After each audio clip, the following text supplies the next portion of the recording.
राधे राधे दोस्तों, हरे कृष्णा। कैसे हो आप सब? उम्मीद करती हूँ अच्छे होगे, खुश होगे और बिल्कुल मज़े में होगे, आनंद में होगे। उठ गई थी रोज़ की तरह ही अपने टाइम से, और आज है गुरुवार की सुबह। तो यहाँ पर उठी, उठ करके कर दर्शन करे, पृथ्वी माँ को प्रणाम किया, 5 वक्तों के नाम स्मरण करे, अपने कृष्ण को थैंक यू बोला एक और दिन दिखाने के लिए। कहते हैं कि इस धरती लोक पर आने के लिए, इस मनुष्य योनि में आने के लिए ना देवी देवता भी तरसते हैं, और हमें एक दिन और मिला, इसके लिए थैंक यू बोलना तो बनता है। उसके बाद में आ गई थी बाहर और हाथ मुंह धोने के लिए चली गई थी। आई, हाथ मुंह धोकर के आई तो लाइट ऑन छोड़ाई थी मैं बाथरूम की, तो मैं वापस बंद करने गई थी। कभी भी है ना फालतू लाइट घर के अंदर मत जलाया कीजिए। पता है क्यों? क्योंकि इससे हमारे अग्नि देव है ना, वो अप्रसन्न हो जाते हैं। जैसे हम जब है ना जल कहते हैं ना कि जल ही जीवन है, जल को व्यर्थ मत गवाओ, पानी की बूंदे जहाँ टपक रही है तो समझिए धन की हानि होती है। ऐसे अगर आप है ना लाइट्स है ना बेफालतू जलाते हैं, और मतलब बेफालतू जला करके कोई है नहीं और फिर भी जल रही है, तो आप है ना ये समझ लीजिए कि आप अपने अग्नि तत्व को है ना खराब कर रहे होते हैं। तो लाइट्स है ना सिर्फ इसलिए नहीं कि बिजली का बिल बचेगा, इसलिए भी कि आपके अग्निदेव जो है वो नाराज ना हो। ऐसे ही जो जल है उसको भी आप व्यर्थ में है ना बहाया मत कीजिए। कहते हैं कि ये जो सारी चीजें हैं ना हमें बहुत ही गिनती की मिलती हैं। आपको जितना जीवन में, जैसे हर चीज को है ना आपको दिया है भगवान ने कि आपके नसीब में लिख दिया है कि इसको आपको 100% मिलेगा। अगर आपने उसको है ना व्यर्थ में बहा करके खत्म कर दिया, तो एक टाइम ऐसा आएगा कि आप पानी के लिए भी तरस जाएंगे। तो इसलिए आप इन चीज़ों का ध्यान किया कीजिए। और फिर उसके बाद में अंदर आई, आकर के है ना अन्नपूर्णा माता को प्रणाम किया, चूल्हे को प्रणाम किया। घर में सुख शांति और बरकत बनी रहे, घर में उमा और रमा की कृपा हमेशा बनी रहे, धन धान्य की कभी कमी ना हो, यही मैं प्रार्थना करती हूँ।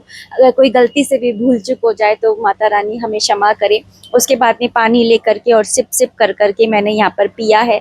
और ये जो टाइम होता है ना, ये मैं बहुत ही आराम से सुकून भरा मेरा ये टाइम होता है, और मैं अपने लिए ही बिताती हूँ। ऐसा नहीं है कि भागम भाग उठते ही भागम भाग स्टार्ट कर दे।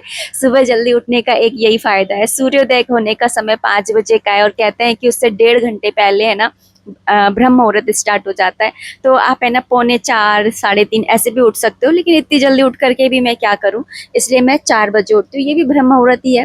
तो 4 बजे उठ करके और अपने कामों में है ना लग जाती हूँ। काम तो खैर सारे दिन भर ही होने हैं, लेकिन जो सुबह का टाइम है ना, आप वो है ना बड़े ही मतलब नाजुक तरीके से स्टार्ट करिए, बड़े ही प्रेम से स्टार्ट करिए। अपने लिए समय दीजिए, यूनिवर्स को थैंक यू बोलिए।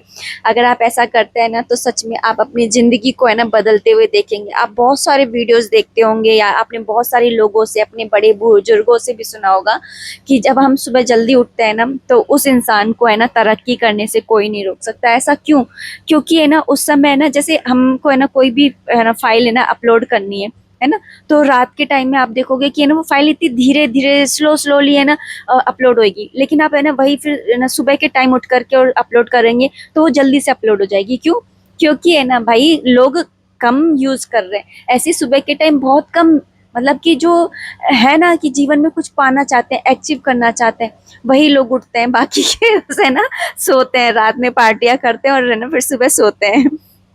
तो इसलिए ब्रह्म मुहूर्त में आप उठिए, सुबह जल्दी उठिए। बहुत बार ये वाला कमेंट भी आता है कि रात में देर देर तक जगते हैं ना, खाना वगैरह इतनी देर तक होता है, तो फिर कैसे ना सुबह जल्दी उठें। तो देखिए एक टाइम ऐसा था हमारे घर में भी है ना, आप देखते हो 12-1 बजे तक ही है ना सब सोते हैं। लेकिन आप देख लीजिए मेरा शादी से लेकर के अब तक का रूटीन है कि मैं सुबह 5 बजे उठ जाती हूँ। पहले 5 बजे उठ जाती थी, आजकल मैं 4 बजे उठ जाती हूँ। क्योंकि अब मेरा ऐसा नहीं है हर्षित छोटा है कि वो रो रहा है या कुछ कर रहा है, तो मैं अपने टाइम से उठ जाती हूँ। नहीं तो मैं 5 बजे अपने उठ जाया करती थी जब हर्षित छोटा था तब भी। ऐसा नहीं है कि मैं ना अभी ऐसे उठ रही हूँ, है ना। और अगर ऐसा आपके जीवन में है भी तो एक बार आप उठ जाइए, चाहे 5-10 मिनट के लिए उठ जाइए, लेकिन आप ब्रह्म मुहूर्त का जो समय है ना उसे सो करके मत गवाइए। 5-10 मिनट के लिए उठ जाइए, फिर वापस से सो जाया कीजिए। अच्छा, क्योंकि आज है बृहस्पतिवार का दिन, और आज मेरे पास एक कमेंट भी आया कि उन्होंने आज से बृहस्पतिवार के व्रत स्टार्ट किए हैं, और उनके पास में ना केले का पौधा नहीं है, तो वो क्या करें, घर में लगा सकते हैं क्या और कहाँ लगाएं। देखिए केले का पौधा नहीं है तो आपके पास में है ना सत्यनारायण भगवान की है ना वो होगी तस्वीर, उसके अंदर आपको है ना केले का पौधा दिख जाएगा। तो आप है ना वहाँ उस पौधे को है ना मतलब उसकी पूजा आप है ना कर सकते हो, और उसको ही है ना साक्षी बना करके और अपनी जो कथा होती है गुरुवार की वो बोल सकते हो, ठीक है। और ये आपको तब करना है जब आपके आसपास के मंदिर तक में भी है ना केले का पौधा नहीं है। जैसे हमारे है ना, मैंने जैसे बृहस्पतिवार के व्रत किए थे, तो हमारे आसपास के मंदिर में माता रानी, हमारे काली माता का मंदिर है पास में, तो वहां पर केले का पौधा नहीं था।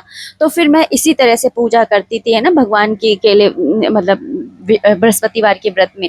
और जब है ना मैं जयपुर गई थी तो वहां पर मंदिर में है ना था पौधा, तो मैं फिर मंदिर जा करके पूजा करती थी, क्योंकि बृहस्पतिवार के व्रत करते हुए मैं ना मायके भी गई थी, और मैंने आप लोगों के साथ में व्लॉग है ना शेयर भी करा था। और साथ में पूछा है कि घर में लगा सकते हैं क्या।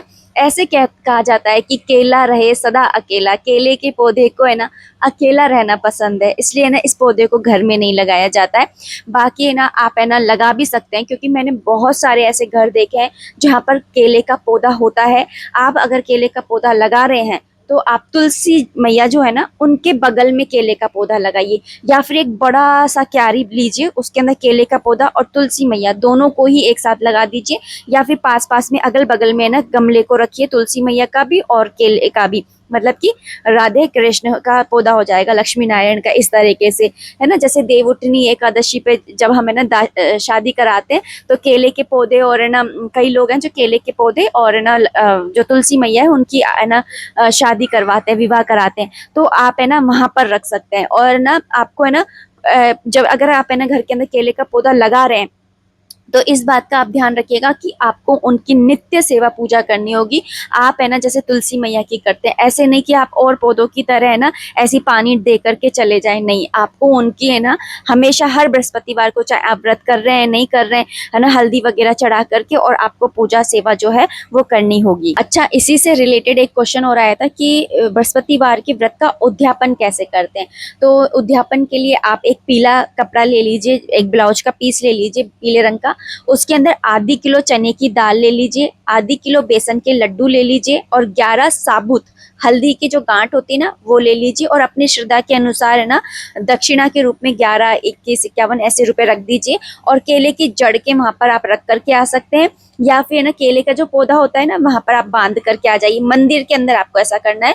और है ना इस तरीके से आपका जो ये उद्यापन है वो हो जाता है। और आप है ना जैसे पीले आम हो गए या फिर पीले बेसन के लड्डू हो गए, इनको है ना आप है ना प्रसाद के रूप में है ना घर में भगवान को भोग लगा करके और ना बांट दीजिए। तो आप है ना इस तरीके से है ना उद्यापन जो है वो कर सकते हैं। और ये वाला व्रत है ना मुझे सबसे सही लगता है, सारे व्रतों में मुझे सबसे बेस्ट लगता है, क्योंकि ये लक्ष्मी और नारायण दोनों का ही व्रत माना जाता है। इससे सुख समृद्धि लक्ष्मी जी सब कुछ है ना आ जाता है आपके जीवन के अंदर। देखिए, एक बात का आप हमेशा रखिए, याद रखिए कि कलयुग के अंदर है ना भगवान है ना कभी भी नाराज नहीं होते हैं, वो सिर्फ और सिर्फ आपके भाव देखते हैं कि आप किस भाव के साथ में उनकी पूजा कर रहे हैं। अच्छा, मेरे पास में एक कमेंट और आया था कि है ना जैसे हम घर में पार्थिव शिवलिंग बना करके उनकी पूजा सेवा कर लें, फिर उसके बाद में क्या हम मंदिर जा करके भी है ना पूजा कर सकते हैं क्या। जी, आप है ना बिल्कुल घर पर भी पार्थिव शिवलिंग बनाकर पूजा कर सकते हैं। अगर आपके घर के मंदिर में छोटी सी आपने शिवलिंग रख रखी है, उसके पे भी है ना आप जल अर्पित करके पूजा सेवा कर सकते हैं। और उसके बाद में आप मंदिर जा करके है ना पूजा करना चाहते हैं तो वहां पर जा करके भी आप है ना पूजा कर सकते हैं, कोई दिक्कत की बात नहीं है। भक्ति का रियल मीनिंग अगर मैं आपको बताऊं तो भक्ति का रियल मीनिंग है सरेंडर, मतलब कि अपने आप को समर्पित कर देना, समर्पण, कि जो भी हो रहा है, जो भी हुआ था, जो भी होगा, सब कुछ है ना सही है। क्योंकि है ना इन जो भगवान की योजना है ना वो हर चीज से ऊपर है, चाहे वो संघर्ष हो, रिजेक्शन हो, इंसल्ट हो, आपको किसी चीज में तारीफ मिल रही है, सक्सेस मिल रही है, हर फील्ड में जो भी आपको मिल रहा है, तो कई बार आपको है ना बुरी चीज़ें भी मिलेंगी और अच्छी चीज़ें भी मिलेंगी हमारी ज़िंदगी में, है ना। तो आप बस यही सोचिए कि जो भी आपको मिल रहा है, जो भी आपके साथ में हो रहा है, वो अच्छे के लिए हो रहा है, क्योंकि वो कर रहा है तो अच्छा ही कर रहा होगा। तो ये जो समर्पण है इसे हम भक्ति कहते हैं। तो ठीक है ना, तो आप बस है ना भगवान के ऊपर ना समर्पित रहिए। और क्योंकि सुबह सुबह का टाइम है इसलिए आप सभी को सुबह सुबह की राधे राधे। और यहाँ पर बस सुबह के सारा रूटीन फॉलो करने के बाद में नहा करके तैयार हो गई थी, और पीले रंग के कपड़े पहन लिए थे आज, क्योंकि आज बृहस्पतिवार है तो पीले रंग के कपड़े ही पहनती हूँ। उसके बाद में मंदिर की लाइट्स ऑन कर ली थी और दूर से ही भगवान को प्रणाम कर लिया था। अपनी हाजिरी मैं डेली लगाती हूँ, चाहे मैं किसी भी अवस्था में हूँ। और उसके बाद में यहाँ पर ना चटाई बिछा करके दूर ही और ना मैं बैठ गई हूँ आसन लगा करके, और अपना जो नाम जाप का मेरा नियम है बस वही मैं नियम है ना पूरा कर रही हूँ। और नाम जाप मैं ना ज़रूर से करती हूँ। वैसे डेली मैं जितनी माला जाप करती हूँ उसकी डबल माला मैं ना आज के मतलब इन दिनों में ना जाप करती हूँ। माला मीन्स माला तो हाथ लगाते नहीं है, कहीं आप सोचे कि मैं माला हाथ में लेकर के कर रही हूँ, नहीं, मैं ऐसे ही करती हूँ। फिर दूर से ही बैठ करके उनके दर्शन कर लेती हूँ, उनसे क्षमा याचना मांग लेती हूँ और बस जो भी मेरी प्रार्थनाएं होती हैं वो कर लेती हूँ, क्योंकि प्रार्थनाएं है ना बहुत ज़्यादा असर डालती हैं। प्रार्थनाओं में ना बहुत ज़्यादा शक्ति होती है, आप ये मान करके चलिए। अच्छा, मेरे पास में एक कमेंट और आया था कि आपकी कहानियाँ बहुत अच्छी लगती हैं, आप डेली एक कहानी सुना दिया कीजिए। और मैं भी ये वाली बात मानती हूँ कि हम जब अपने है ना भक्तों की कहानियाँ सुनते हैं या अपने प्रभु की कहानियाँ सुनते हैं, और मैं आपको बताऊँ भगवान की कहानियों से ज़्यादा है ना आप अगर भक्तों की कहानियाँ सुनेंगे ना तो आपकी भक्ति में का लेवल ही है ना बढ़ जाएगा। तो आपको मैं ना आज रविदास जी की कहानी सुनाती हूँ। है ना, एक बार ना रविदास जी है ना, मतलब एक बार क्या, रविदास जी है ना वो जूते सही करते ना उसका काम क्या करते थे। तो वो वहाँ पर एक जगह बैठ करके करते रहते थे। तो वो अपने काम को ये ना पूजा मानते थे और पूजा करते करते ये ना अपनी गंगा मैया को याद करते रहते थे। और ऐसे ही उनका जीवन जो है वो चल रहा था। एक दिन पंडित जी जा रहे थे नहाने के लिए, गंगा जी में स्नान करने के लिए। तो उन्होंने रविदास जी से कहा कि है ना तुम भी चलो है ना स्नान करने के लिए, पाप धुल जाएंगे और ना दर्शन कराना। तो रविदास जी ने कहा कि ना पंडित जी जाना तो मैं भी चाहता हूँ, लेकिन किसी के जूते आए हुए हैं उनको मुझे सही करना है तो मैं नहीं जा सकता हूँ।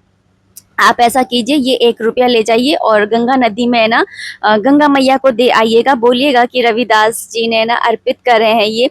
और ना और देना तभी जब गंगा मैया हाथ ऊपर करे, ऐसे मत देना कि आप डाल करके रख करके आ जाए। तो पंडित जी नदी के किनारे जाते हैं और वहाँ पर ना ऐसे मजाक मजाक में ना बोलते हैं कि है ना एक रविदास है, उन्होंने आपके लिए 1 रुपया भेजा है ना। तो उसी समय पर ना गंगा नदी में से है ना 2 हाथ निकलते हैं सुंदर से, और वो 1 रुपये को मांगते हैं। तो वो जो है पंडित जी वो 1 रुपया दे देते हैं और गंगा मैया भी है ना उन्हें एक सोने का कड़ा देती है। तो पंडित जी को आ जाता है लालच। लालच आने के बाद में वो क्या करता है, रविदास जी को वो कड़ा नहीं देता, वो महाराज के पास में दे देता है। अब रानी को आता है वो कड़ा बहुत पसंद और बोलती है कि मुझे दूसरे हाथ का कड़ा भी चाहिए। अब पंडित जी को समझ में नहीं आता मैं क्या करूं, अगर नहीं ले जाऊंगा तो महाराज मुझे मार देंगे। तो वो रविदास जी के पास जाते हैं कि अब मैं क्या करूं, वो सारी कहानी है ना सुना देते हैं। तो रविदास जी बोलते बस इतनी सी बात, वो अपने जिस चमड़े को जिस पानी में भिगोया करते थे उसमें ना गंगा जी का नाम स्मरण करके, गंगा मैया का नाम स्मरण करके और उसमें हाथ डालते हैं और उसके अंदर से गंगा मैया निकलती हैं। चमड़े का जो पानी रखा रहता है उसके अंदर से गंगा मैया निकलती हैं, अपने हाथों से दूसरा वाला कड़ा जो है वो रविदास जी को देती हैं। और वहीं पर ही जो पंडित जी थे वो वहीं पर ही दंडवत हो जाते हैं रविदास जी के चरणों में। और रविदास जी से कहते हैं मन चंगा तो कठौती में गंगा, जो चमड़ा जिसमें भिगोया जाता है उसे कठौती कहा जाता है। तो तब है ना जो पंडित जी हैं वो ये वाली कहावत कहते हैं। और इस कहावत को आप सबको, मुझको, सबको समझने की बहुत ज़्यादा ज़रूरत है कि अगर आपका मन चंगा है तो कठौती में भी गंगा है, कहीं पर भी गंगा प्रकट हो सकती है ना। और जैसी हमारी नियत है ना, जैसी आप है ना नियत रखेंगे वैसा ही भगवान आपको देंगे। एक कहावत और है कि नियत गैल बरकत, तो जैसी आपकी नियत होगी वैसी ही आपकी बरकत होगी, इसलिए अपनी नियत को हमेशा साफ रखिए। और एक बात है ना मैं भी इंक्लूड करना चाहती हूँ कि बहुत सारे लोगों को आपने कहते सुना होगा कि अच्छों के साथ में ना कभी अच्छा नहीं होता, है ना। लेकिन मैं आपको एक बात बताऊं, अच्छों के साथ में ना कभी बुरा नहीं होता। अच्छा हो ना हो मुझे नहीं मालूम, क्योंकि सब कुछ है ना हमारा जो प्रारब्ध है उस पर डिपेंड करता है। लेकिन मुझे इतना मालूम है कि अच्छों के साथ में अच्छा हो या ना हो, लेकिन बुरा बुरा कभी नहीं होता है, ठीक है ना। और यहाँ पर मैं पास्ता बना रही हूँ और मैं पास्ता ऐसा नहीं बनाती हूँ क्योंकि मैदा का है ना, तो फिर अंदर ना एक गिल्ट रहता है कि बच्चे को हमने पास्ता खिला दिया, तो एक गिल्ट रहता है। तो मैं क्या करती हूँ ना कि लौकी, कद्दू, जो भी मेरे पास सब्जियाँ अवेलेबल होती है वो सारी सब्जियाँ मैं कस के और इसके अंदर डाल देती हूँ। और यकीन मानिए बिल्कुल पता नहीं चलता हर्षित को। और जो मलाई है ना, मैं अभी इन दिनों की जो मलाई होती है ना वो मैं सारी मलाई में मिक्स नहीं करती हूँ। मैंने आपको कहा था ना कि जो भी गीली चीज़ें होती हैं जैसे पानी, घी, तेल, इनको है ना बहुत शुद्धता की ज़रूरत होती है। जैसे मैं ऐसा टाइम चल रहा है तो मैं इन चीज़ों के ना हाथ नहीं लगाते हैं। और मलाई भी जैसे मैं निकालूंगी, फिर मैं उससे घी भी निकालूंगी, तो इस मलाई को मैं अलग रख कटोरी में इकट्ठा करती हूँ। फिर जैसे शाही पनीर बना रही हूँ, कोई पनीर की सब्जी बना रही हूँ, या जैसे पास्ता ही बना लिया, तो इसमें ऐसे डाल देती हूँ मैं ना। तो बस मैंने यहाँ पर मलाई डाल करके और ये बनाया है। और सच में इस तरीके से आप है ना बना करके देखिएगा, आप मतलब बोलोगे कि वाह नीतू क्या रेसिपी। और ये मैंने कहीं से देखी नहीं है, ये मेरी खुद ट्राइड ना रेसिपी है, मैंने खुद ही है ना इसका इन्वेंशन किया है। और यहाँ पर मैं अरबी छीलने बैठ गई थी कूलर के आगे, और है ना भजन चला लेती हूँ अपने, क्योंकि हर्षित तो स्कूल चला गया है, उसको पास्ता दे दिया था टिफिन बॉक्स में। तो अब बस है ना मैं हूँ, और तो बस है ना मुझे है ना बस मैं भगवान के भजन चला करके और अपने काम करती रहती हूँ। नाम भी लिव जाता है, भजन भी सुनने में आ जाते हैं, और काम भी हो जाता है। और वो कहते हैं ना जैसा अन्न वैसा मन, तो हम अन्न भी भगवान का नाम लेकर बना रहे हैं, तो बस है ना मन भी सबका अच्छा ही रहेगा। तो इसी तरह से मैं जो है खाना बनाती हूँ। तो आज मैंने अरबी की सब्जी बनाई है ना। और मैं चौथे दिन से है ना, मतलब तीसरे दिन सिर धो लेती हूँ और चौथे दिन से भोग आदि है ना वो बना लेती हूँ। मतलब सेवा नहीं करती हूँ, लेकिन खाना बनाने का काम मैं है ना भगवान जी का वो कर लेती हूँ। और उसके बाद में है ना फिर पांचवें दिन तो मैं सिर धो करके और पूजा सेवा ही कर लेती हूँ। मतलब कल मैं सिर धो करके और पूजा सेवा कर ही लूँगी। और यहाँ पर अरबी में हमेशा कुकर के अंदर बनाती हूँ, अजवाइन में छोंकती हूँ, हींग जरूर डालिए क्योंकि इससे बदहजमी थोड़ा ना हो इसलिए, क्योंकि अरबी कई लोगों को है ना बदहजमी कर देती है। और हर्षित के पापा को गीली अरबी अच्छी लगती है, तो मैं गीली ही बनाती हूँ। और बस है ना अरबी डाली थी, उसके बाद में मसाले ऐड करे, पानी डाला, नमक डाला, और बस कुकर में ना 2 या 3 सीटी लेती हूँ। जैसे पकी पकी सी अरबी होती है तो 3 सीटी ले लेती हूँ, अदरवाइज 2 सीटी के अंदर ही ना बन के तैयार हो जाती है। और आज क्योंकि बृहस्पतिवार है, इसलिए मैं हमेशा बताती हूँ कि कुछ ना कुछ पीला है ना खाना चाहिए, बनाना चाहिए। गाय को भी पीली रोटी है ना देनी चाहिए। तो बस यहाँ पर है ना मैं क्या करती हूँ ना कि पीला तो अपन क्या ही बनाए है ना, तो मैं क्या करती हूँ कि आटे के अंदर ही ना थोड़ी सी हल्दी डाल देती हूँ। तो सब रोटियां तो सब खाएंगे ही, गाय माता भी खाएंगी, भगवान जी भी खाएंगे, हम भी खाएंगे ही। तो बस है ना यहाँ पर हल्दी डाल देती हूँ चुटकी भर। अच्छा एक बात और, बृहस्पतिवार के जो व्रत होता है ना उसके अंदर ना केले नहीं खाए जाते, क्योंकि हम केले के पौधे की पूजा कर रहे हैं। और दूसरी बात, हम ना बृहस्पतिवार के व्रत में नमक भी नहीं खाते हैं, ठीक है ना। और अब इस वीडियो को मैं इतना ही रखना चाहूंगी। उम्मीद करती हूँ वीडियो पसंद आई होगी, अगर आई है तो प्लीज लाइक कर दीजिएगा। कोई भी कमेंट है, कोई भी सजेशन है, आप कमेंट बॉक्स के थ्रू मुझे कर सकते हैं। मिलते हैं नेक्स्ट वीडियो में, तब तक आप अपना खूब सारा ध्यान रखिए, खुश रहिए, कीप एंजॉइंग। जय माता दी, राधे राधे, हरे कृष्णा। श्री जी और ठाकुर जी की कृपा हम सब पर हमेशा बनी रहे। राधे राधे, हरे कृष्णा।